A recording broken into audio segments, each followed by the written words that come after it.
years have passed since the death of Pope Benedict XVI. EWTN interviewed three of his closest companions: Archbishop Georg Gänswein, who served as his private secretary until the very end; Professor Ralph Weimann, who is dedicated to preserving and promoting Benedict's spiritual legacy through various initiatives; and Swiss Cardinal Kurt Koch, who shared his personal recollections of the unique qualities of Joseph Ratzinger. I think of all, he was a man with a great humility and a profound faith and a very high intelligence.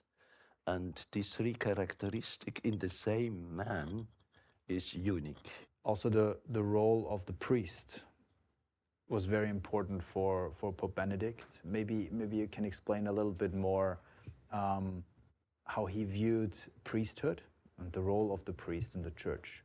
I still remember this when he spoke about the priesthood, when one of these priests addressed him and asked him, like, we are facing so many difficulties today. What could you recommend?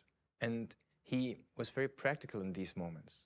So first of all, he spoke about the personal friendship with Jesus Christ, so that this is what characterizes a priest. He has to be a man of God. And then there are several means.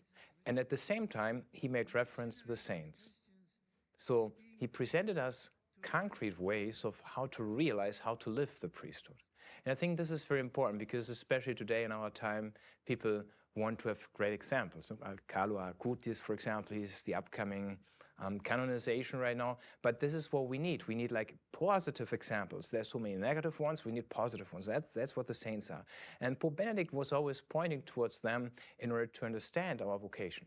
And I think this is very important that we do understand the greatness of what has given to us. When we're speaking of saints, Yeah.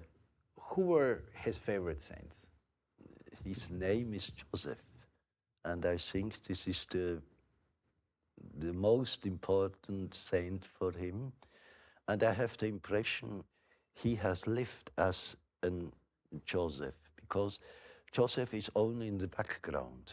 Joseph is the bishop, and the bishop has not other thing than to protect the mystery that we have in the child. And in this sense, I think he has very lived as Joseph in the church. Every 19th March, St. Joseph's Day, there was a small meeting or a small receive by the staff and himself, and every year he, after the greetings to him from the secretary, was a very, very deep meditation about his patron, about St. Joseph.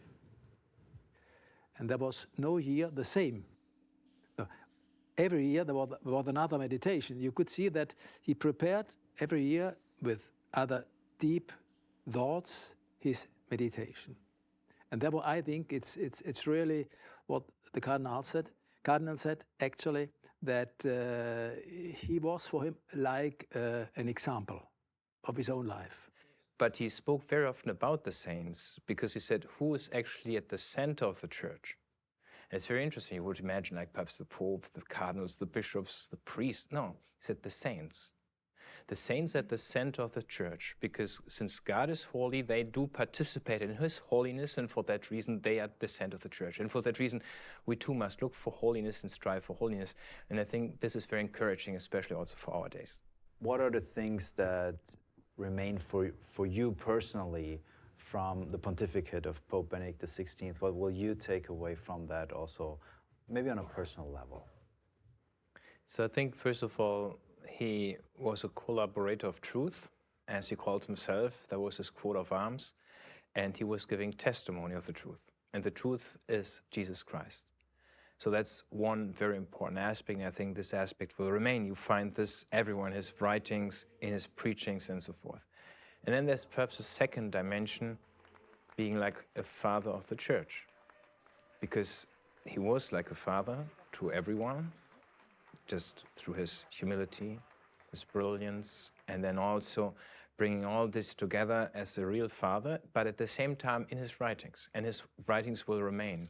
So his writings his books and so forth, they are a great treasure. And I think people in the future will discover this. So I think these two elements come together, and the great fathers of the church, they were usually all saints. So hopefully I think that Pope Benedict also was not just preaching about these topics, but he was living it. And so that made his testimony to be credible.